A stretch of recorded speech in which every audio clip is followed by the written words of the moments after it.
నా పేరు Rangachari, Sri Medha high school Tilak Nagar కరస్పాండెంట్గా ఈ మధ్య అనేకమైన బందులు ప్రకటించడం వల్ల పేరెంట్స్ మరియు విద్యార్థులు చాలా ఇబ్బందులకు గురవుతున్నారు. ముఖ్యంగా పోయినసారి చూసినట్టయితే 18 బందులు. ఆ 18 బందులు కవర్ చేసుకోవడానికి మాకు చాలా ఇబ్బంది అయింది.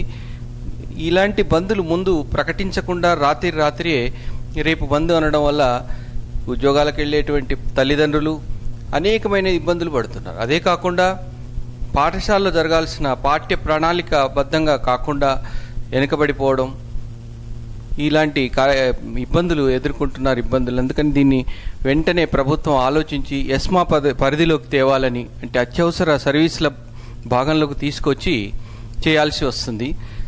ఎవరికి ఎక్కడ పాఠ్యపుస్తకాలు లేకపోతే ప్రభుత్వంతో పోరాడి ఆ సమస్యను పరిష్కరించాలి తప్పితే ఏదో చిన్న విషయానికి ఈ బందులు అనేవి చేయడం వల్ల చాలా ప్రాబ్లం అవుతుంది. పొద్దున్నే పేరెంట్ ఇద్దరు ఉద్యోగస్తులు ఈ రోజుల్లో ఇద్దరు ఉద్యోగాలు చేయకపోతే నడవదు.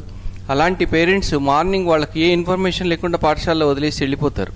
మేము పాఠశాల నడపడానికి వీల్లేదు, ఎప్పుడు ఎవరొచ్చి ఏ దాడి చేస్తారో తెలియదు. సాయంత్రం వరకు వాళ్ళని కాపాడవలసినటువంటి బాధ్యత మా మీద ఉంటుంది.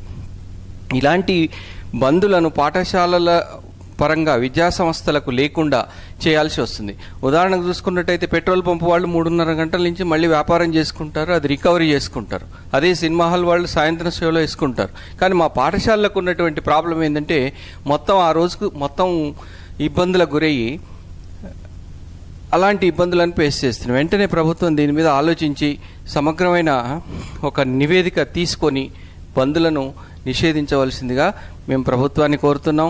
తర్వాత విద్యార్థి సోదరులు కూడా ఎస్ఎఫ్ఐ అని, మిగతా ఏబీవీపీ అని, వాళ్ళు కూడా తమ బ్రదర్స్గా భావించి విద్యార్థులను ఇలాంటి ఇబ్బందులు పెట్టకుండా సహకరించవలసిందిగా మీ అందరికీ విజ్ఞప్తి చేస్తున్నాం.